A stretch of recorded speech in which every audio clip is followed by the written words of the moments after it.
everyone, thank you for coming to Let's Talk Mommy show. Today is my second interview on Bloggers Insight. And I'm excited because today I have the lovely Morgana from Butwhymummywhy, and she has recently launched an online boutique called Little and Fierce. And today she is here to talk to us about how blogging gave her the opportunity and the confidence to start her own business. So thank you for coming, Morgana, and being my guest. Why don't you tell the viewers a little bit about yourself and a little bit about your blog first. Okay, so my name's Morgana and I blog at Butwhymummywhy.com. I've been blogging for 3.5 to 4 years now, so gosh, it's really quite a while. And I have a lifestyle and parenting blog. So I'll blog a bit about my 2 children. So I've got Nu, who's 7, and E, who's nearly 4. And also I do some interior stuff and fashion and gift guides, kind of anything really that kind of takes my interest. And when did you first realize you actually want to start your own company? Well, I think it was, about 18 months ago, I kind of decided I wanted something a bit different, something that was just for myself. Right. Kind of the next step on from blogging. And so I wanted to run my own business, wanted something from home that would work around the children, but I just kind of wasn't sure exactly what to do. So I spent a few months kind of reading business books and having a think. Okay. And then I thought, actually, I really love fashion, I really love kids' fashion. Why don't I go into something like that? So I spoke to a friend of mine who has her own boutique, had a chat with her, and then thought, okay, this is something I'd like to try, give a go, really. What made you take that final plunge and just put it all down and start?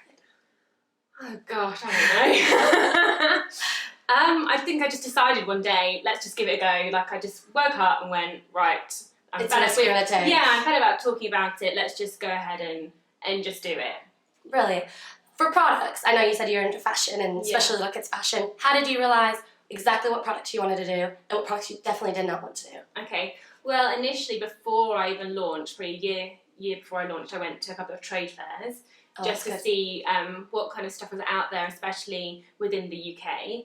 I had a look at what other stores were stocking and what was popular, and then saw that there wasn't much in the way of accessories. There was a lot of kids' boutiques, a lot of under-5s boutiques, but not a lot in the way of accessories for the over-5s. So kind of looking for a niche. Yeah, because I didn't want to just copy what everyone else is doing. Oh, of course. There's so many shops that just pop up and they've got exactly the same brands that we all know. No, you want to be unique. Exactly. Idea, yeah. So that's kind of how I decided on what to have and what not to have. So I wanted something a bit different that other people weren't stocking. No, I think it suits you perfectly, especially with the girls. Yes, that's it. They're great models. They're good inspirations to they'll have a look and show me what's good and what's not good. Yeah, so you said you had a friend that helped you. Do you think people starting a business should always have a role model or a friend to give them advice I think it's helpful too. It was Jenny from Kinda Boutique who helped me out quite a bit. She gave me a few pointers on what to think about when I was setting up, and I follow a lot of online stores on Instagram as well, so I've had a few chats with other ladies who have their own shops that way. So it's good to kind of see what the pitfalls are. People like to give you advice so you can kind of learn from their mistakes. So it's kind of like a supportive community. Yeah, really. Definitely. I haven't come across anything overtly competitive, or it's more about everyone just wants to support each other. Right. So I think your logo is absolutely genius. How did you come about it for your business? Gosh, okay, well, probably about a year ago, I was sat in Costa trying to think of a brand name because I really wanted something a bit different, and so of course I went on Pinterest and was just looking for inspiration on Pinterest, and then I came across the Shakespeare quote, "Though she may be little, she is fierce," and so that was kind of, I thought, oh, little and fierce, and I thought, well, fierce works because of it being obviously fierce, but then the fashion, like when people say, oh, she looks really fierce. So I thought that kind of works. And then I think with the arrow, I had in my head a picture of a girl kind of a bit like, sounds really ridiculous, like Pocahontas, like Meredith from Braid, so strong kind of female. Independent, And so the arrow is kind of a nod to that, really. Symbolises it. Yeah. Oh, I think it's the best logo to market ever. Oh, it's really, I think it's amazing. Right before you started, what were some of the fears before you started a business? Obviously the main one is that it was going to fall flat on its face and no one would buy anything and I'd have all this stock and no one would ever come to my site and I'd have loads of stuff and in debt, and obviously that's kind of the major fear. Yeah, of course, going start a in, business. that I've picked all this stuff that nobody actually really liked. Did you ever panic about the business side of it? Like how to do the finance and you know, the legal side of it? Yeah, definitely. That did scare me to start off with, and it put me off for a little while, is taking the plunge. Because I applied for finance through Virgin Startup, so I had to do loads of business plans. I had to do projections of figures, and did they kind of help you with that? Not really. No. Luckily, my husband is a financial planner, so kind of numbers are his thing. Helped really. You, yeah. So he helped me on the numbers side and also looking at that kind of stuff. But I was the creative one. No. And I knew what my vision was. Great partnership so, then. Yeah, so it worked quite well. We well. could help each other out.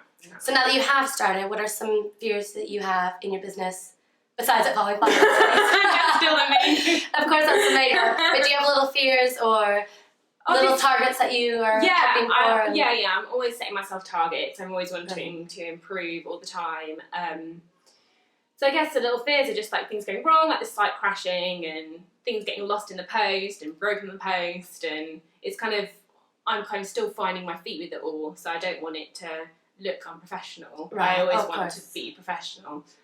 So it's just kind of figuring out what sort of packaging works, what doesn't work. So I'm constantly trying to improve the service. And it's like a learning process as you go. So that's definitely. Good. Yeah, it's really good. Yeah. Now, I know you're a very busy woman with this new business. Blogging, 2 little girls. How do you juggle family and work and play? I don't know. I don't know. I'm yet to find. Everyone wants to know. Yeah. How do you do it all? I don't have a secret because I don't really manage it, to be quite honest. Sometimes I'm really hot on the business, and then the blog kind of is put to one side, and then I'm kind of, I need to do the blog stuff, so that goes, and meanwhile the house is a complete mess. You might not see me on Instagram for a few days because I literally can't take any photos because it's just mess and children with food on their faces. And that's the best picture.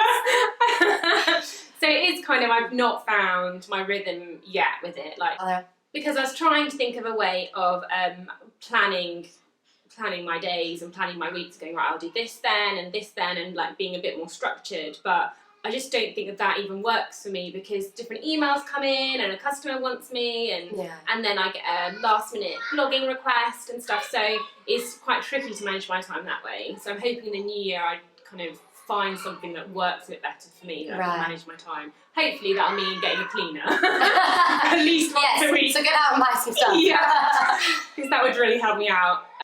And for our viewers, do you have any advice on starting their own company if they think? Yeah, I think obviously if you've got an idea, really think it through, maybe put together a bit of a business plan, have a chat with a couple of close friends or people that are in that kind of industry before kind of just jumping in. I think it's important to make sure you know that. Do your research. Yeah, exactly. And see if it's viable. So there you have it. Thanks Morgana from Butwhymummywhy and her lovely boutique, Little and Fierce, for being our lovely guest today.